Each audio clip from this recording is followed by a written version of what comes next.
One of the most difficult things about life in general, and maybe Christianity in particular, is moving from the realm of the known to the realm of the unknown.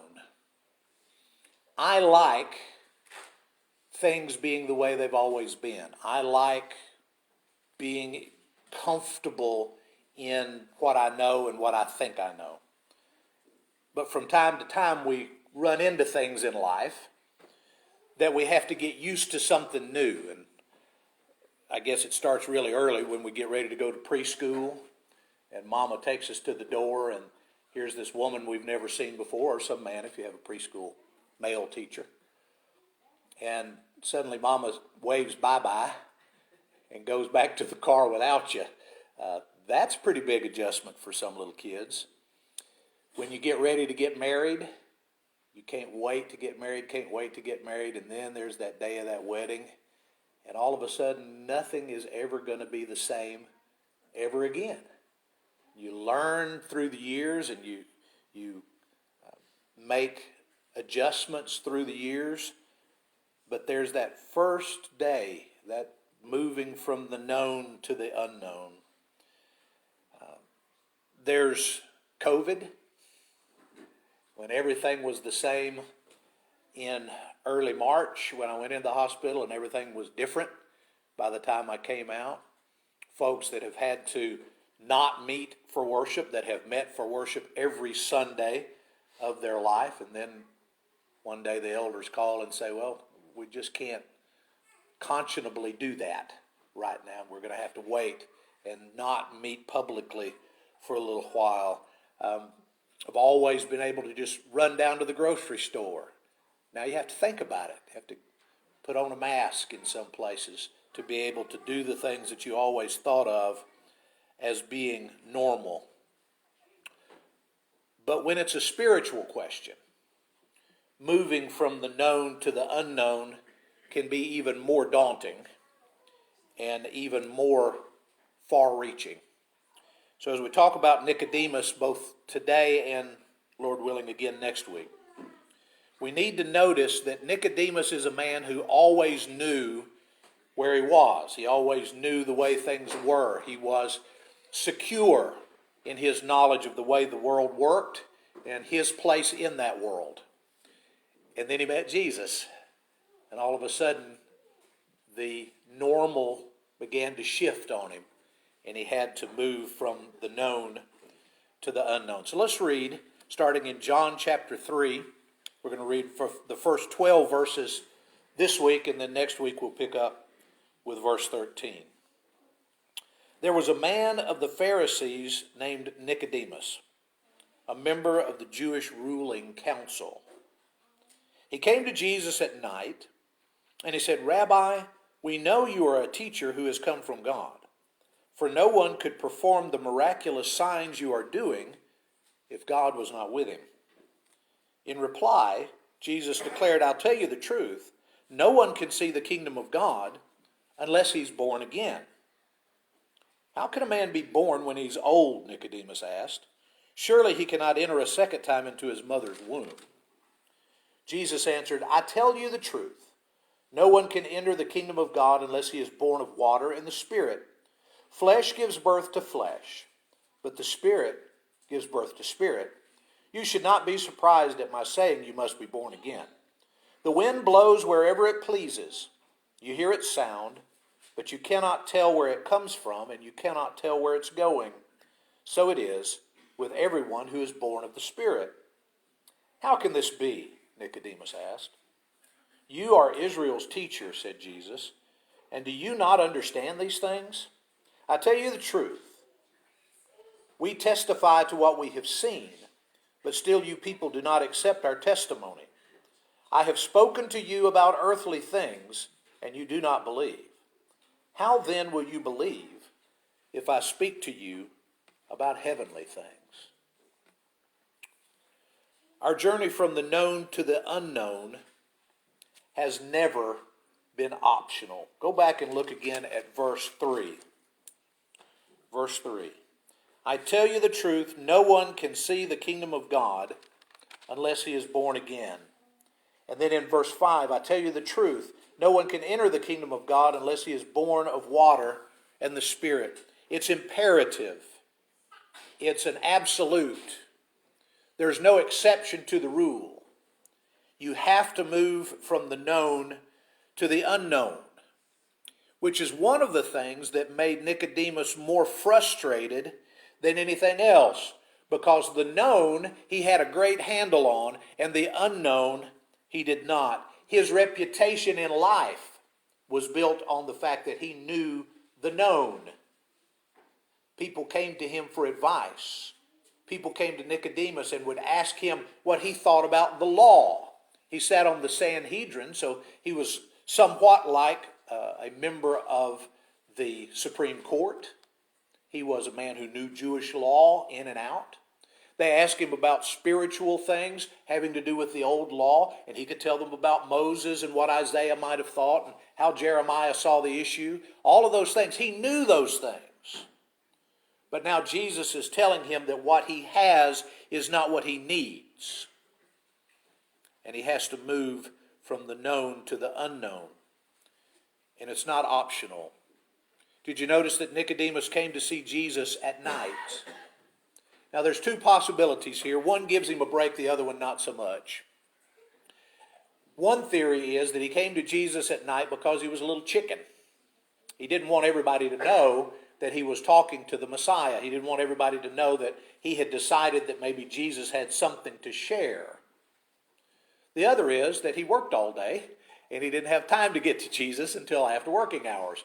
So whichever one you want to go with is fine with me. But Nicodemus thought going in that he had a lot of answers, and he came out knowing that he did not. I also want you to notice that when Nicodemus addresses Jesus, he says, you must be from God because of all of the miraculous signs that you do.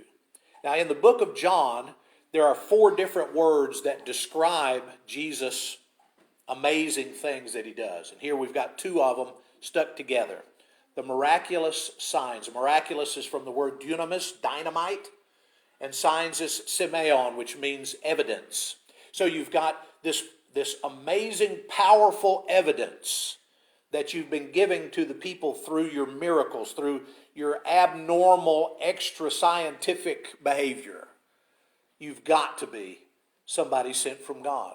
Nicodemus picked up on the fact that he didn't know everything he needed to know, and he went to Jesus to find out what that might be. Secondly, the new birth never takes place on a physical or visible level. Nicodemus could have told you how to become a Hebrew. Right? His mother was a Hebrew. Right? Some of us have traced our lineages back to find out what our ancestry is and kind of who we are in the world. Mine is Scotch-Irish. Right? If you go back just a few generations, the Tyrees are Scotch and Irish. And Nicodemus could have told you that his mother was Jewish, and her mother was Jewish, and her mother was Jewish, and the mother before that, and the mother before that, and the mother before that. They were all Jewish. He could have traced his lineage for you as the fact that he was a Hebrew. His height, his weight, his facial features all looked like he was a Hebrew. In those days, a Hebrew male would have been about 5'9" tall. He would have had close cropped curly hair, and he definitely would have had a beard. All the males in the Hebrew tradition in those days wore great big beards. It was an insult for a Hebrew man not to have a beard. So if they really wanted to get at you, they would pluck your beard out piece by piece to torture you and to say that you weren't who you needed to be anymore because they had taken pieces of your beard. The old law said, don't trim the corners of your beard. Let her grow. So the Hebrew men, he would have been recognizable to anybody in the area as being a Hebrew male.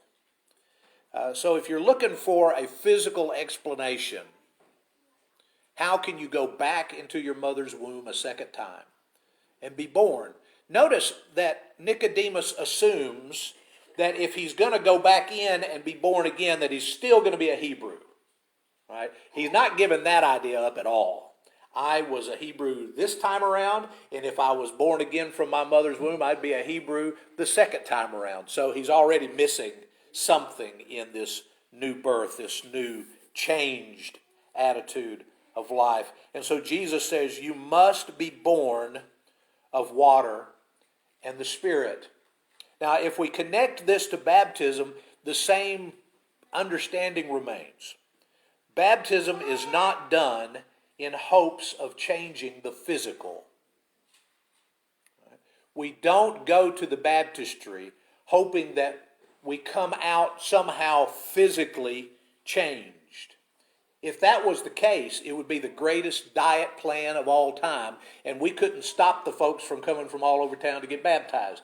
If you went in ugly and came out pretty, right? If physical was what we were looking for in the baptistry, then people would buy in. Nicodemus wanted to know, how can I make this physical rearrangement by going back in my mother's womb? And Jesus says, you must be born of water and of the Spirit. The Spirit changes people inwardly, not outwardly. Number 3, spiritual birth is never accidental.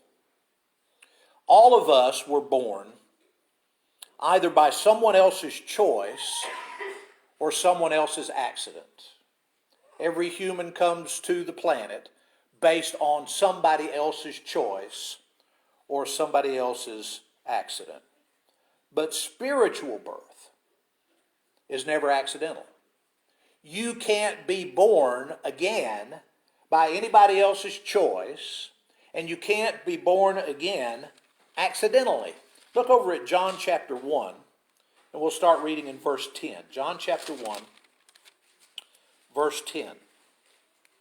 This is in that wonderful introduction to the Gospel of John. If you haven't read the first 18 verses or so lately, just sometime this week, read John 1, 1 through 18, and just kind of soak in all of the stuff that John says about Jesus before the world was ever created, coming into the world, becoming our salvation, giving us the opportunity to be children of God.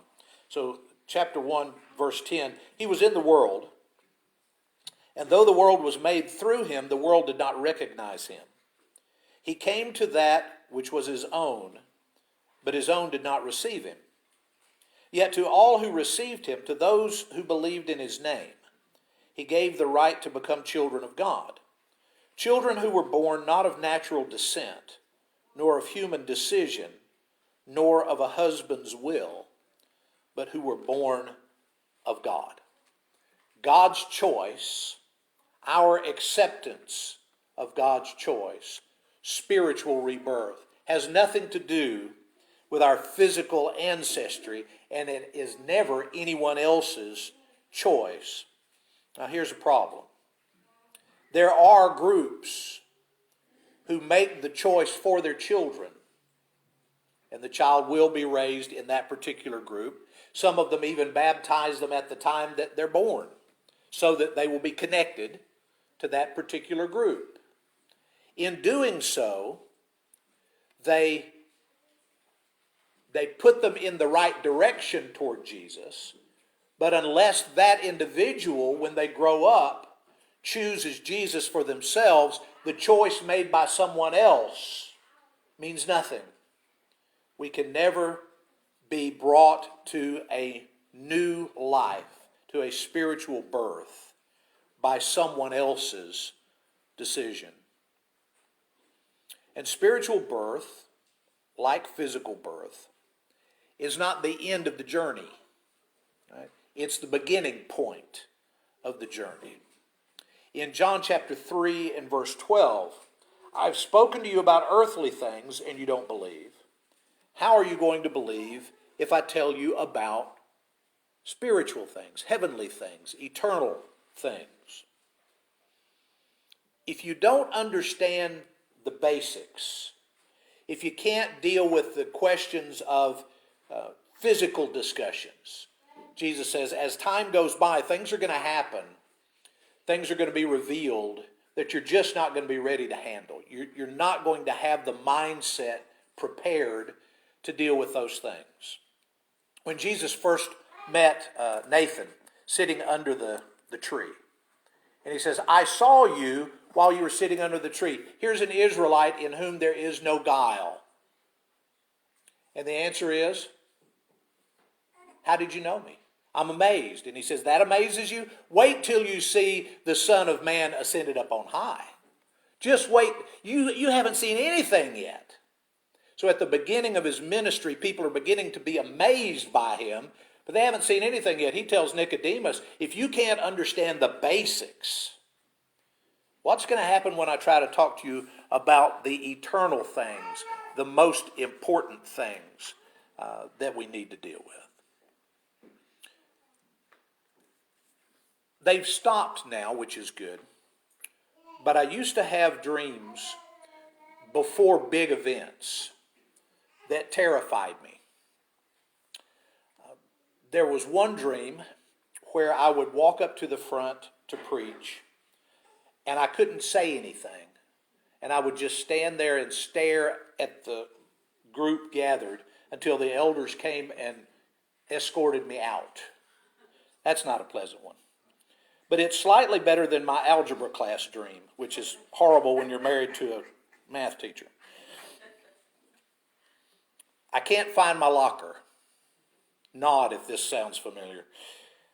When I find the locker, I can't remember the combination to the locker. When I finally get the locker open, I can't find the book for the algebra class. When I finally find the book, I can't find the classroom. When I show up to the classroom, the teacher is handing out the final exam. Guess who doesn't pass algebra? If you don't get the basics, if you're not there on the day that they say, well, 2 plus 2, that's 4, you're going to have a really hard time when it has all those exponents and parentheses and lines and stuff. Becky took classes that had numbers and letters all mixed together, which is not right. You either have an alphabet or you have a number system. You don't put them together. And then it had little symbols. And to just read the thing, to know what the question is beyond my expertise. Right? I don't have a clue what it's about, and some of you do. But I don't have a clue what it's about. Why don't I know? Well, I never knew the basics. I never went through all the steps leading up to it. And Jesus tells Nicodemus, if you can't understand the basics of the stuff I'm trying to tell you, you're going to wake up one morning and it's going to be final exam time. And you're not going to know the answers because you never made the change. The spiritual rebirth is not optional. And it's not somebody else's choice. And it's never accidental. But it's the beginning point where we began to learn and to grow and to find out who we are. Now there are those who are uninterested in the beginning points of Christianity. Perhaps you've met some. You say, well, let's talk about becoming a Christian. But what they want to talk about is Revelation 13. Right? Or they want to talk about why the Corinthian women didn't cut their hair. Right? They want these answers over here, but they don't want the beginning points. The beginning is beneath them. It's not something they're interested in. Jesus tells Nicodemus, as a ruler of the Jews, you should understand these things. But if not, we'll start at the very beginning and we'll teach you what you need to know to be the kind of person that God is looking for. So at some point in our life, we learn to trust the pre-K teacher. Some of us fall in love with our pre-K teachers. We settle into long and rewarding marriages. Just recently mourned the passing of one of my mentors. They were married 73 years, I think, at the time of his passing. It's a matter of trust. You have to learn to trust the one who can move you from where you are to where you need to be, the one who knows where we're going. And so Jesus says, I've been testifying to you about things that I know, things that I've experienced. No one has gone to heaven except the one who has come down from heaven, that is the Son of God. I know stuff. And if you trust me, I can move you from where you are to where you need to be. So Lord willing, next week, we'll look at the very basics. Right? When Jesus says, if I talk to you about earthly things and you don't get it, how are you going to understand when I talk to you about heavenly things? And he proceeds to tell him the plan that God had from before the beginning of the world. The most important thing. The thing that if it was taken out of history, all of history collapses. Because this is the one thing. And it comes from Jesus' own lips. So come next week and bring a friend with you, and we'll talk some more about spiritually going from where we are to where we need to be. But this morning, if you need to respond to the invitation, maybe we can encourage you, maybe we can help you by way of a public response. Come forward as we sing.